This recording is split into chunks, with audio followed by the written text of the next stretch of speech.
Gamers all around the world, this is the fourth guide for civs that we will be making. We've done English, French, and Mongol. It's up on my YouTube channel, and also people have posted like a picture kind of build order guides for English and French. You can find it on Reddit, on AOE4 subreddit. But today we're going to do Rus. And after Rus, I'm not sure which one we're going to do. Maybe we'll do Abbasid. We'll see. Anyway, today I'll be showing you guys a pretty standard for the current meta Rus build. And the build that I'll be showing you is the Rus Boar 4 archer ranges push. You've probably seen it if you watch any streams. If you watch high-level tournaments, you've probably seen it. So this is what I'm going to be showing you today. There's a few different ways to play a Rus, but in my opinion, this is probably the easiest to best ratio kind of build to do. So I'm playing against AI, so don't pay attention too much to it. I'll be explaining my thought process behind it, what I'm doing, why I'm doing, and when I'm doing. So let's go. First things first, with Rus, you're going to start with a second scout from TC. You're going to put 4 workers on food, and then you're going to make hunting cabin, house, and a lumber camp. So you want to get a hunting cabin in a juicy spot so you cover as many trees as possible so that you get the passive gold.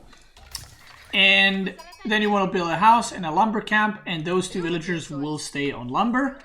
Meanwhile, you're going to make 1 scout from TC, and then you're going to rally all the workers until you start feudal on food. So you're going to have a lot of workers on food. Now, one important thing compared to most civs is how you send your scouts with Rus. So most civs, you have 1 scout go a little bit further in the map and 1 go around your base. Now this is very, very dependent on you and how much APM you have, aka how fast you're playing, and how many scouts you want to make. So the standard for Rus is 3 scouts. If you think you can handle 4, go for 4 scouts to be able to micro and find sheep and deer and wolves. But if you're super beginner, I would say just stick to 2 scouts, try to master that. And when you are good enough with 2 scouts, maybe that's when you should have a 3rd scout, and then after a 4th scout. But if you want to stay on 3 scouts, that's fine. It's not a bad thing to do. I sometimes go for 4, sometimes go for 3. So both are good. And the 3rd scout will be coming from a hunting cabin, as well as 4th scout if you decide to go for it. So the moment a hunting cabin finishes, you're going to be making another scout there. So what I like to do personally, and most other high-level players, is 2 first scouts kind of go deep into the enemy territory, and you try to find their deer while picking up wolves and sheep around the map. And then the 3rd/4th scout will go around your base, pick up the sheep, and then take the deer around your base as well. What you can also do is send the 1st scout deep into the enemy territory and just try to get the deer, get whatever you want, whatever you can find basically. And then 2nd and 3rd scout, you can send them around your base to clear stuff. That's fine too. Again, see what works for you. The more APM you have, the faster you are. You can, micro your scouts more. If you don't have enough APM to work with, like I said, start with 2 scouts and go on from there. One thing to note is when you move the scout, or when you shift click, let's say onto the deer, scout needs 2 shots to kill a deer, but because the deer doesn't die instantly, it will actually shoot 3 times. So, and again, if you're fast enough, if you're confident enough, you can shoot the deer twice and then move your scout manually. If you don't have the APM, if you don't have the multitasking, it's okay to just shift Q on the deer and make sure the scout gets all of them. So, whenever you're moving your scout, make sure to pick up any wolves on the way and, just kill the deer, right? And get as many sheep as possible. You can see my 3rd scout is working around my base and picking up as much stuff as I can. And I sent a 4th scout towards the top to clear that side of the map. You'll see my map vision right now, how that works. There's no necessarily right or wrong way of sending your scouts. It's all map dependent. It's how you want to play it dependent. But I would say 1st scout, or at least or first 2 scouts, send them somewhere through the middle and then into the opponent's back base, kind of to either meet or whatever. One thing to note is very unique thing compared to the other civs is that you will be just chewing through your food extremely fast. So because of that, you need to make sure that one of your scouts is near your base and actually brings in the sheep. Because what happens to a lot of people is, you know, when I tell them to send the first scouts far away from their base, they don't bring any sheep and they run out of food. So make sure to have at least 3 sheep carcass working.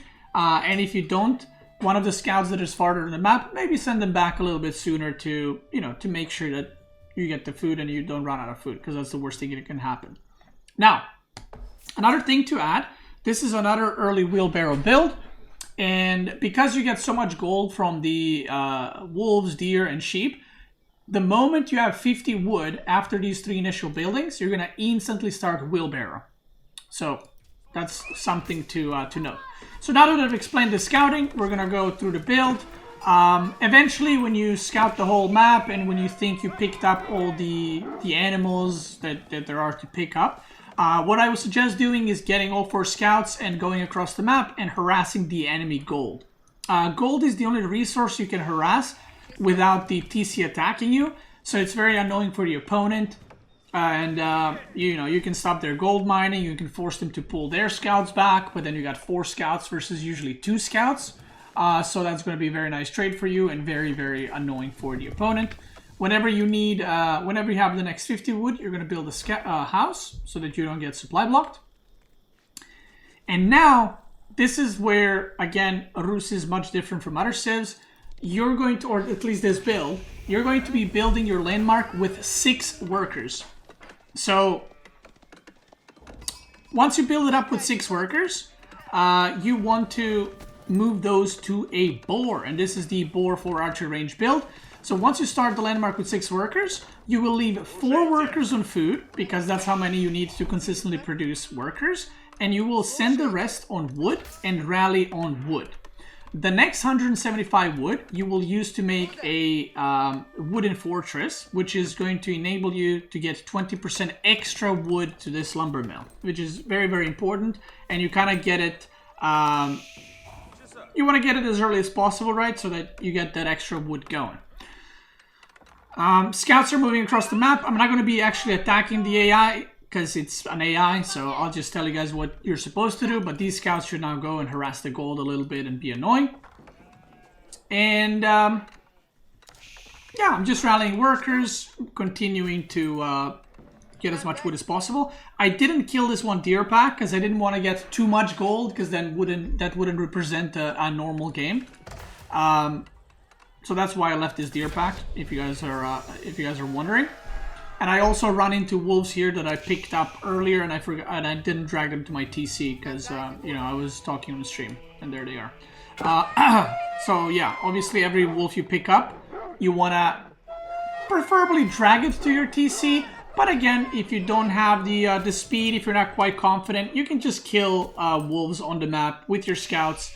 If you're newer to Rus or just newer player in general, and now my workers are levitating as they do. So once the landmark finishes, you're gonna send 6 of those, and I would suggest if you have enough food. So this is an important part. If you have like 2-3 workers queued up and like 50 food, you can take the 2 workers from food as well for a total of 8 and go to the boar. If you're newer, I would suggest just keeping 4 here on food, pulling 2 more from wood, and going to the boar. And I'm going to show you how to pull the boar correctly so it doesn't kill your workers and you know, you don't have a clown fiesta where you lose villagers. So, first thing to note is the boar will most of the time be close to some wood, okay? So, I don't want to pull it here and kill it because I'm going to make a hunting cabin. So if you pull it like here, then you can build a hunting cabin and gain a little bit of gold from these trees. So if the boar was, let's say, here, I would pull it maybe around here. So once I kill it, I can build a hunting cabin here and get gold from both of these tree lines. So that's something to note, and it will give you quite a bit of gold over time. So it is an important thing to do. So here we go. Boar pulled. You want the boar to get to your scout in melee range, and then you want to manually click your workers around here and then attack the boar. If I attack the boar now, the villagers that are away will attack with arrows, which does no damage. You want them to attack in melee, because that's what does the damage. And again, I'm using one scout here. If you're, potato, you can use a couple of scouts, but when your scout gets low, just move it away so it doesn't die, because the boar will kill it.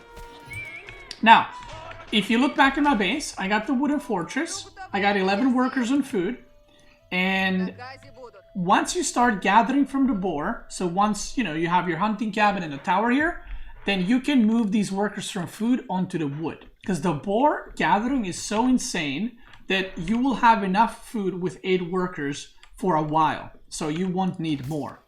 Now, once I start gathering food from the boar, I like to get double broadaxe because you will have between 18 and 20 workers on woodline. And getting this upgrade as early as possible is going to be really, really good for you. And you will have that axe as gold for now, so you can use it. So here we go. I'm throwing down a hunting cabin. Again, I'm not throwing it down here so I don't destroy these trees. I'm throwing down the wooden fortress. And you want to rush the wooden fortress if the enemy is attacking. So if the enemy is like attacking with spears now, or a horseman or knight, you want to build a wooden fortress with 8 workers instantly. But, if there's no danger, just build it with 2 workers, 2-3 workers on hunting cabin, and put the rest on the boar, or just build with 8. It doesn't matter. This is like, min-maxing as much as you can. So once that is established, it goes up, and then you have 8 workers on the boar. 8 workers is the maximum amount of workers that you can send on a boar, because 9th worker cannot physically fit in around the boar to gather. So that's something to note. Back in my base, I'm going to be starting this in a second, and I'm going to be starting stables as well. There's also a variation of the build, by the way, where you go stables first and then you go for the boar. I personally like to go this way. It's a little bit, it's not necessarily riskier. You just get an earlier boar and you start pumping your economy a lot quicker. Make sure to remember your lumber camps, at least one or no space between the lumber camps, and then make a new one to make sure you get the most economy possible. Broadaxe is coming, and the knight will be coming soon. One thing to note, you do not gather gold with this build, okay? The way you're going to be getting gold for your upgrades and for knights is by selling wood, because you're going to have 20 workers on wood, you're going to have wooden fortress bonus, and you're going to have broadaxe. You're going to be bringing so much wood that you can just use this landmark to trade 100 wood for 150 gold, and that's a knight and a half, or 1 upgrade from a blacksmith and a little bit extra carrying over. Plus, you're going to have passive gold from the hunting cabins, so that's really nice as well. This one, not the juiciest one, only 7 gold per minute, but most of the time, like I said, boar is near an actual wood line, so you'll get quite a bit of gold from that too. And whenever you get attacked, you just pop your workers into the wooden fortress. Once the danger is over, you move them out. So,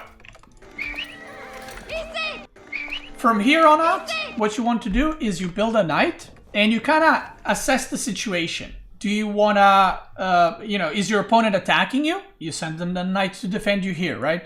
If the opponent is playing passive, you go and you harass their gold villagers, their food villagers, you try to kill their scouts, deny them the scouting, whatever else, but you try to consistently produce scouts, or knights, sorry. From here on out, every time you have 150 wood, I use 2 workers here, it's a mistake. You will use 1 worker to make an archer range for a total of 4 archer ranges, plus you will build a blacksmith. So you'll see me here, pop down the archer ranges. I'm still rallying onto the wood, by the way. I only got 8 on food. And once you reach 18 on wood, you're gonna put more workers on food. Up to like 14 or 15 is a good number. So AI actually attacks me with Dark Age spears. I just, put workers in the wooden tower so they die. But, that was weird. That's not going to happen in your games. I hope so. And I'm going to add a 4th archer range. Oh, it's right here, archer range. And I'm going to add a blacksmith. So this is the point where you used up so much wood for production. And this is where you start pumping out units as much as you possibly can. So I currently have 3 workers building and 15 on wood, up to 18, like I said. and then you're going to be rallying onto these sheep up to like 13, 14, 15 workers is fine, and then you're going to rally back to the wood. So what is the plan now? Well, if you're harassing with knights or trying to do some damage, you're kind of setting yourself up for the main attack. You're going to be constantly producing archers. You're going to be producing knights as well. And whenever you need gold for knights or for upgrades, you will sell wood, because that's the resource you're getting most of. So that's something to remember. And the way that build works out, you will always have enough gold for whatever you need without mining gold, which is why this build is so strong, because you're only putting workers on 2 resources. Now, if the opponent is, let's say, rushing castle and has 0 units, I would suggest go for siege engineering straight away for rams and just try to kill your opponent. If the opponent is making units and it's a more of like a back and forth, get steeled arrow first, because you know you want to make sure your archers do as much damage as possible. Now this is where this build really picks up, because your production gets really crazy with the 4 archer ranges. You produce an archer every 15 seconds and you'll be able to consistently produce 4 at a time. Which totals to 16 archers a minute. So your army goes from 0 to hero very quickly. Again, I'm not attacking AI here because, you know, it's an AI, it's like in Dark Age. But wherever you can do damage here, that's what you go for. And you're slowly building up to rams to do a push and to, you know, kill your opponent. So, you know, here, like I said, you would harass gold. Maybe you would harass these berries. If their wood line is a little bit more exposed, you can put archers here and attack the workers. Or if they're getting like deer or something like that, you can just go for that. And right now I have 14 workers and food. I think I make another one and then I rally back to wood. And the way the build works out is the wood for a ram will slowly build up just because of the sheer income you're having. And you won't be needing to like cut any archer production or anything like that to be able to afford that. So that's how it goes. Again, every time you're lacking, I think in a second I sell some wood and I get a knight going as well. Do I? Maybe not. Maybe yes. Yeah, I just sold wood or food. I'm not sure. Start another knight and keep producing.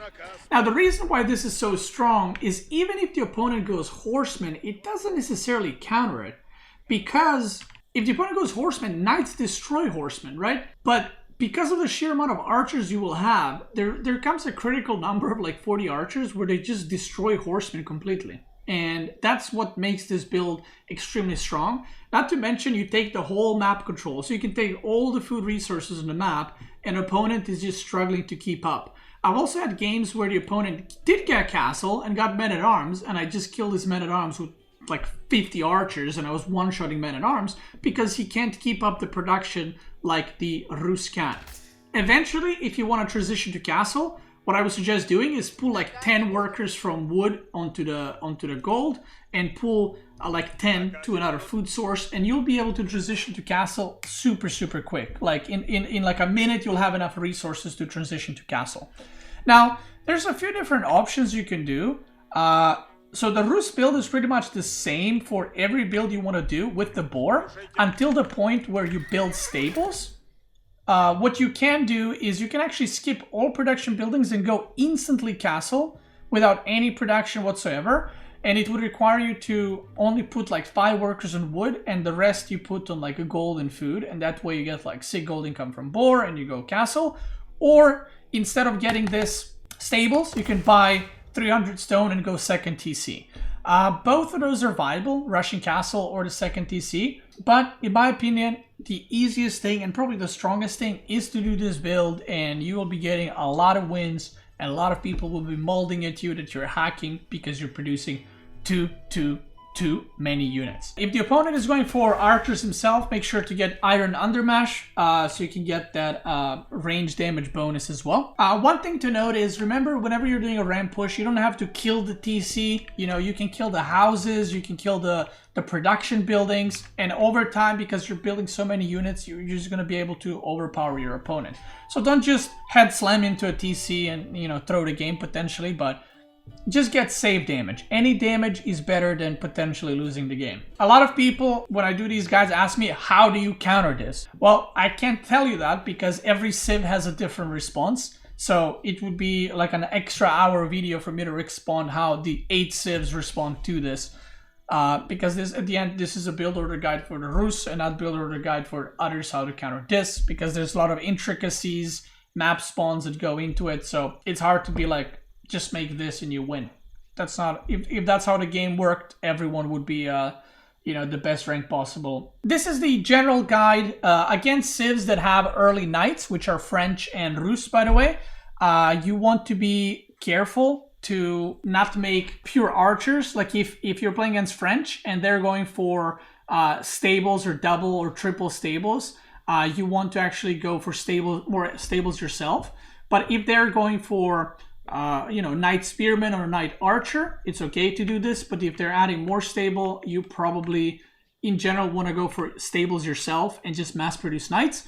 So instead of having 20 workers on wood right now, you would have like 10 on gold and the rest would be on food, and you would have like 5 on wood. So that's the only variation where 4 archer ranges maybe wouldn't work, because if you're going 1 stable 4 archer ranges and your opponent goes 3 stables, you're going to lose. But there's also another option, which I would suggest.